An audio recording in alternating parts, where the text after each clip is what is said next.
नमस्कार मित्रांनो, मी अनिकेत आणि आपल्या यूट्यूब चॅनलमध्ये तुमचं परत एकदा स्वागत आहे. आणि आपण जसं मागच्या व्हिडिओ बनवल्या पण आता मध्येच आपल्याला खूप गॅप पडला आहे, तर आपण आता परत एक नवीन प्रवास नवीन व्हिडिओ बनवतो आहे. आज सॅटरडे आपण चाललो आहे त्र्यंबकेश्वरला.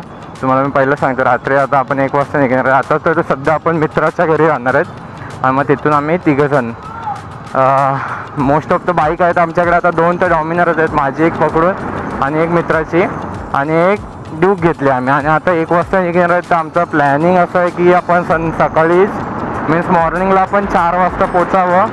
अँड तर दर्शन आपल्याला चांगलं भेटेल त्र्यंबकेश्वरचं, म्हणजे लवकर होऊन जाईल.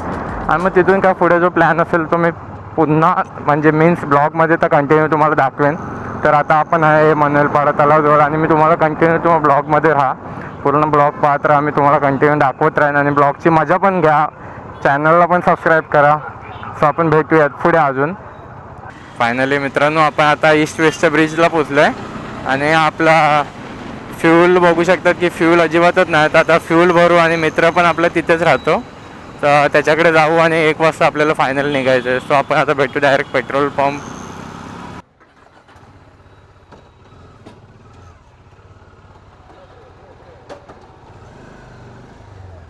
$220चं टाक ना.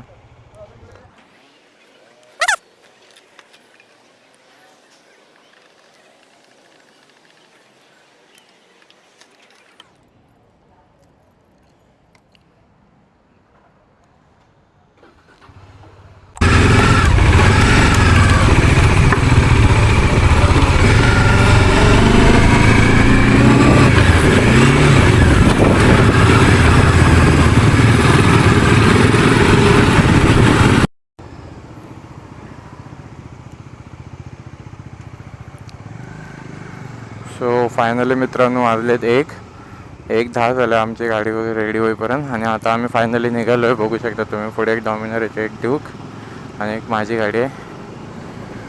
सो आता आम्ही कंटिन्यू आता बघू आपल्याला किती टाईम जातो आहे तर त्र्यंबकेश्वरला पोचायला. आमचं जर टार्गेट आहे की 5 वाजेपर्यंत मीन्स 100 किलोमीटर्स आहे, आरामात जाऊ, 5 वाजेपर्यंत जाऊ असं. आता कंटिन्यू दाखवतो तुम्हाला. आणि आपलं मगाशी राहिलं होतं की पेट्रोल भरायचं होतं आपल्याला, तर आता आपण हायवेलाच भरू. पूर्ण गिअरअप झालो आहे मी पण. आणि फुल्ली आता आपला एकच दृष्टिकोन आहे की आपण सेफ राईड पण करावी, कारण बिकॉज नाईट आहे तर आपण आरामातच राईड करायला बघू. मोस्ट ऑफ तर मी तर विचार करतो 50-60च्या वरती जाऊच नाही आता, असं झालं आहे माझं. आता इथून बोलायला गेलं तर आपलाच हायवे जो मेन अहमदाबाद हायवे आहे तोच आहे 12 किलोमीटर वेस्टवरून सुद्धा. आणि तिथून मग पुढे मनोर फाट्यावरून आपण आतमध्ये जाऊन जव्हारला जाऊन जव्हारवरून आपण जाणार आहे. तर तो रोड पूर्ण सामसूम असतो रात्रीच्या वेळेला. तर तिथून पण आपलं आणि विक्रमगडचा रोड आहे तो. सो आरामातच जाऊ, कारण रोड मध्ये मध्ये तिकडे मोस्ट ऑफ द ट्रक्स वगैरे असतात त्यासाठी. तर कंटिन्यू तुम्ही ब्लॉगमध्ये राहा, मी तुम्हाला दाखवतो पुढील अपडेट्स काय असतील ते.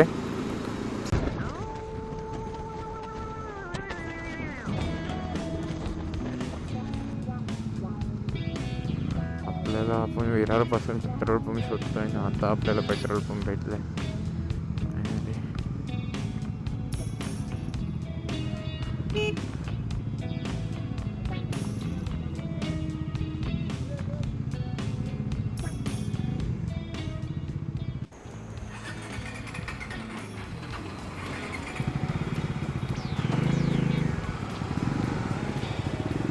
फुल करायचे.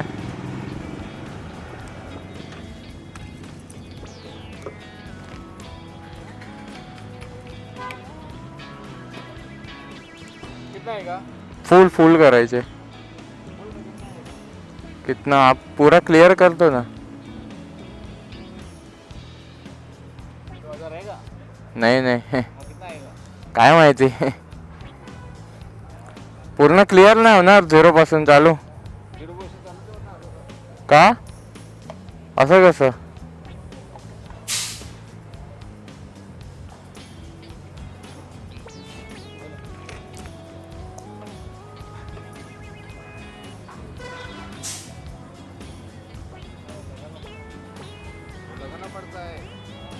कितीचं लावलंय? 2000 लगाना पड़ेगा, कितना आएगा? रहेगा रेट ना, ऐसा क्यों? और लगाना पड़ता है इसका, और वैसे नहीं आता है।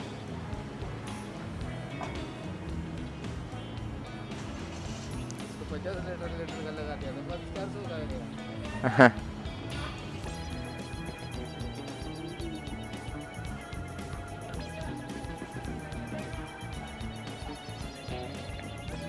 फायनली मित्रांनो आपलं पेट्रोल वगैरे भरून झालं आहे आणि आता आपल्याला 2.5 तास दाखवतो इथून 108 किलोमीटर त्र्यंबकेश्वर.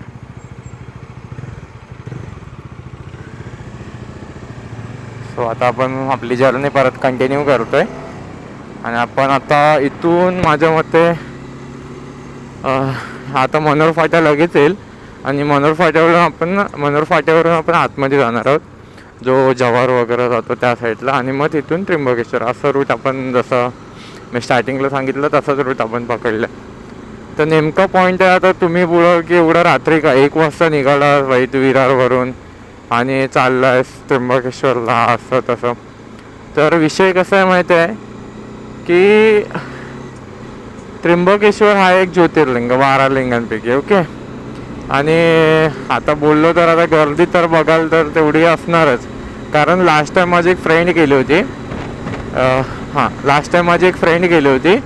तर ती 7 वाजता मॉर्निंगला पोचली होती आणि तरी पण भाई तिला 2 वाजेपर्यंत दर्शनच नव्हतं भेटलं. मीन्स आता त्र्यंबकेश्वरचं तुम्ही रील्स पण बघता, काय काय असतील करप्ट वगैरे, काय काय लोक पैसे घेऊन पाठवतात, बट काय काय लोक खरंच लाईनीमध्ये लागतात आणि दर्शन घ्यायचा विचार करतात. पण आता VIP लाईनसुद्धा बोललो तरी ती बोलली की भाई एवढं लेट. मग आपण निघालो लवकर, आता 5 वाजेपर्यंत समजा पोचलो, आता 2 वाजले, आपण ब्रेक वगैरे घेऊन 3 तास लावू तर आपल्याला 5 वाजतील पोचायला. तर 5 वाजता चेंज वगैरे करून आपलं मंदिर होतं ओपन, मंदिर पकडा ना 6 वाजता कदाचित होतं, मी रिसर्च केलं तसं. तर आपण 6 वाजता मंदिरात मीन्स त्याच्या आधीच आपण लाईनीत राहिलो तर आपलं दर्शन पण लवकर होऊन जाईल मॉर्निंगलाच. आणि आपण अदर काय फिरायचं असेल तर ते पण फिरून घेऊ किंवा आपण रिटर्न होम म्हणजे घरी पण लवकर येऊ, कारण संडे आहे. बिकॉज आपण एक रिलॅक्स राईड करतो, प्लस आपण मस्त एक जी जागा निवडली आहे जी ज्योतिर्लिंग आहे, तर आपलं ते पण म्हणजे असं माइंडसेट असं म्हणजे रिलॅक्स माइंडने चांगलं होईल असा आपला हेतू आहे. तर म्हणून आपण निघालो आहे. पण ह्याच्यामध्ये आपण एक सॅक्रिफाईस करतो की आपली झोप नाही पूर्ण झाली. आता ठीक आहे, पण कधी कधी करावं लागतं, आपल्याला जायचं पण आहे, प्रत्येक गोष्टी तर आपल्या हातात नाही. सो आपण काळजीपूर्वक जातो आहे पुढे. आता तर आपण बघतोय की 50 किलोमीटर आपण नीटच चालू आहे, एकदम आरामात 60-70च्या स्पीडलाच आपण क्रूज करतो आहे गाडी. त्याच्यावरती आपण जात नाही, कारण आपल्या गाडीला फॉग लॅम्प नाही ना, का आपण आहे ते पण पूर्ण स्टॉक लाईट्सवर चालतो आहे. सो आपण आरामात चाललो आहे. तर आपण आता कंटिन्यू पुढे अजून ब्लॉगमध्ये राहूया. मी तुम्हाला दाखवीन का अपडेट्स असतील तर, किंवा म्हणजे रस्ता तर आपल्याला माहीतच आहे की रस्ता तर इथं मनोहर फाट्यापर्यंत चांगलाच आहे. आणि पुढे आता कसं आहे काय माहिती. तर मला ऐकण्यात आलं की थोडीफार रस्त्यामध्ये खड्डे वगैरे आहेत जे जव्हारवरून वगैरे जाताना, पण ठीक आहे, आपण तिथे ट्रॅफिक तर अवॉइड करून चाललो आहे. सो आपण आरामात जाऊ तिथून. पण मी कंटिन्यू तुम्हाला रोड अपडेट्स दाखवतो. रोड अपडेट्स नाही दाखवायला भेटले तरी आपण मंदिराच्या इकडे पोचू तेव्हा मी तुम्हाला नक्कीच दाखवेन की बाबा मी ह्या टायमाला पोचलो, असं हे सर्व अपडेट्स देतो. नक्कीच तुम्ही ब्लॉग कंटिन्यू पाहत राहा. फायनली मित्रांनो आपण मनोहर फाट्यामधून आतमध्ये मीन्स जव्हार साईडला जातो आता. त्र्यंबकेश्वर इथून दाखवते आपल्याला 100 किलोमीटर अजून, आणि आपल्याला मॅपमध्ये पण 98 किलोमीटर दाखवते. ठीक आहे, वरती खाली असेल थोडंफार. सो आता आपण इथून फुल आरामात जाणार आहोत असा आमचा प्लॅन झाला आहे. सो आपण आरामात जाऊया आणि कंटिन्यू ब्लॉग एन्जॉय करूया.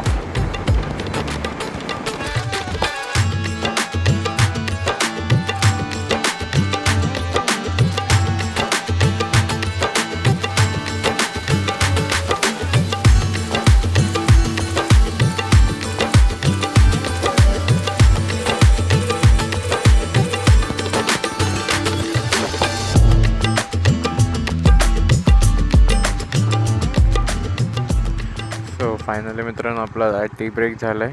5 वाजता आपण बसलो होतो, चहा वगैरे पिऊन परत इथं आपण चहा वगैरे पियालो. आणि आता आपलं त्र्यंबकेश्वर आहे ते 10 मिनिटावर. ओके 10 मिनटं आहे. निघूया.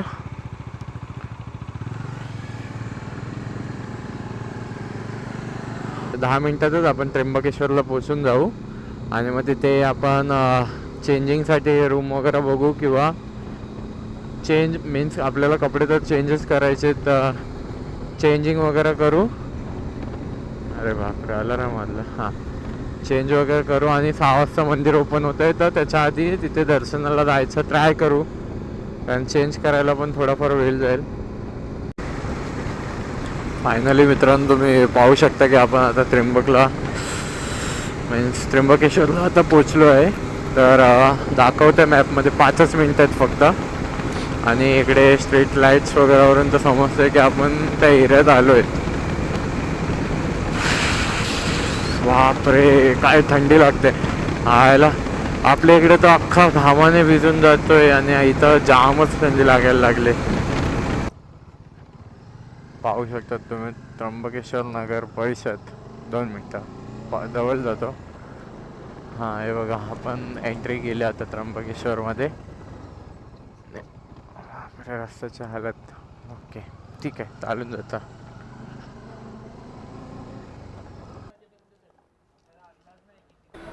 तर मित्रांनो तुम्ही माझ्या मागे बघतात की आपण एका हॉटेलच्या इथे थांबलो कारण आपल्याला चेंजेस वगैरे करायचे होते आणि इथे आपल्या गाड्या वगैरे लावल्यात आणि कपडे वगैरे चेंज करून आता आपण चाललो आहे मंदिरात. वाजले 7. सो तुम्हाला मंदिरात कंटिन्यू भेटतो.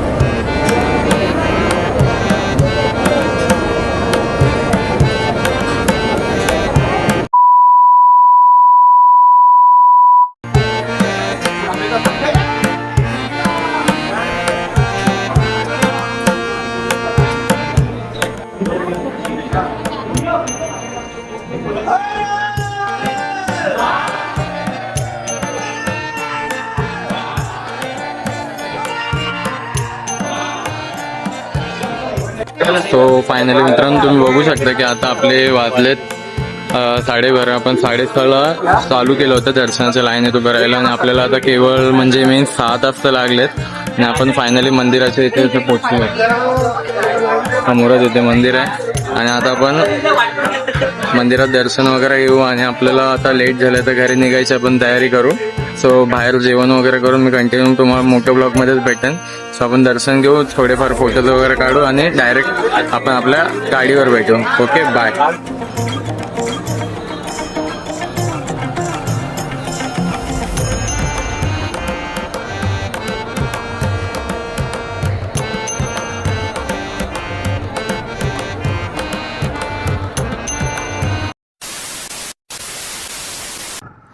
चला गणपती बाप्पा मोरया. हो तर फायनली आपलं जेवण वगैरे करून झालं आहे. 4 वाजलेत. मी 4ला 10 मिनटं आहेत. ऑलमोस्ट 4 वाजलेत आणि ओ शेट आपण कंटिन्यू करतोय नॅशनल हायवे 48ला. सो आपला जो कालपासूनचा जो प्लॅन त्र्यंबकेश्वरचा झालेला जो सुरू केला होता मी रात्री तो आपला सक्सेसफुल झाला आणि आपल्याला 8 तास लागले. ज्याप्रमाणे आपण विचार केलेला की मॉर्निंगला जाऊन लवकर होईल बट ते नाही झालं तसं. सो 8 तास लागले त्याला दर्शन वगैरे घ्यायला आपल्याला प्रॉपर आणि आपलं आता जेवण वगैरे सर्व ऑलमोस्ट झालं आहे आणि आपलं प्लॅन पण प्रॉपरली सक्सेसफुल झाला. आता फक्त आपल्याला घरी जायचं आहे. सो आपण आता घरी निघालो आहे. ही आपली बाईक मित्र एक डॉमिनर आणि तो एक ड्यूकवाला. तो आता आपलं कंटिन्यू आता डायरेक्ट घरीच जाणार आहे. सो मी आपला ब्लॉग इथेच एंड करतो आणि तुम्ही नक्कीच सबस्क्राईब करा द बायकर आणि या माझ्या यूट्यूब चॅनलला आणि लाईक पण करा शेअर पण करा आणि असेच नवीन ब्लॉग पाहत राहा कंटिन्यू आणि तुमचं प्रेम माझ्या मागे असू दे एवढंच माझं म्हणणं आहे.